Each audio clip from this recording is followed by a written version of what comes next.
Γεια σας.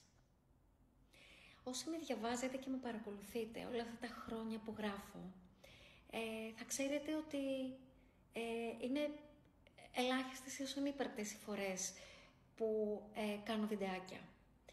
Αποφάσισα όμως να αλλάξω λίγο τον τρόπο με τον οποίο επικοινωνώ μαζί σας. Γιατί όλοι χρειαζόμαστε κατά καιρούς να κάνουμε αλλαγές. Η αφορμή σήμερα για να αποφασίσω να κάνω αυτό το βίντεο και να ξεκινήσω έτσι την επικοινωνία μου μαζί σας ήταν ένας πάρα πολύ γλυκός άνθρωπος, ο οποίος μου μίλησε για τη ζωή του.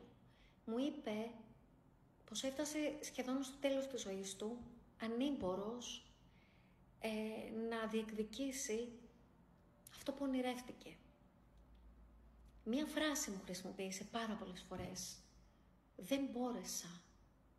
Αφροδίτη, δεν μπόρεσα να ζήσω τη ζωή που ήθελα.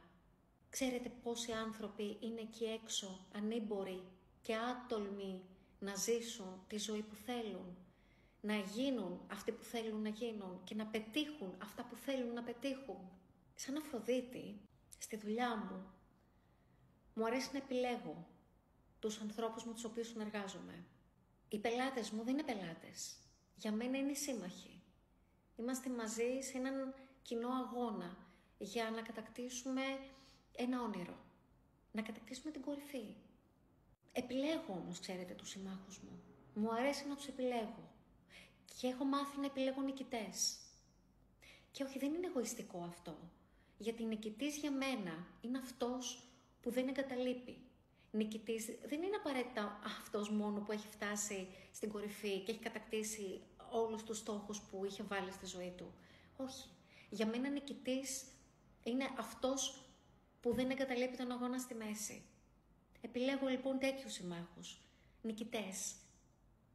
Και δεν πειράζει αν στην αρχή έρθει σε μένα και δεν το πιστεύεις και πάρα πολύ. Ότι μπορείς να τα καταφέρεις, ότι μπορείς να γίνεις αυτός που έχεις βάλει στο μυαλό σου να γίνεις, δεν πειράζει. Θα το πιστεύω εγώ και για τους δυο μας. Μέχρι να έρθει η στιγμή που όχι απλά θα το πιστέψεις, αλλά θα το καταφέρεις.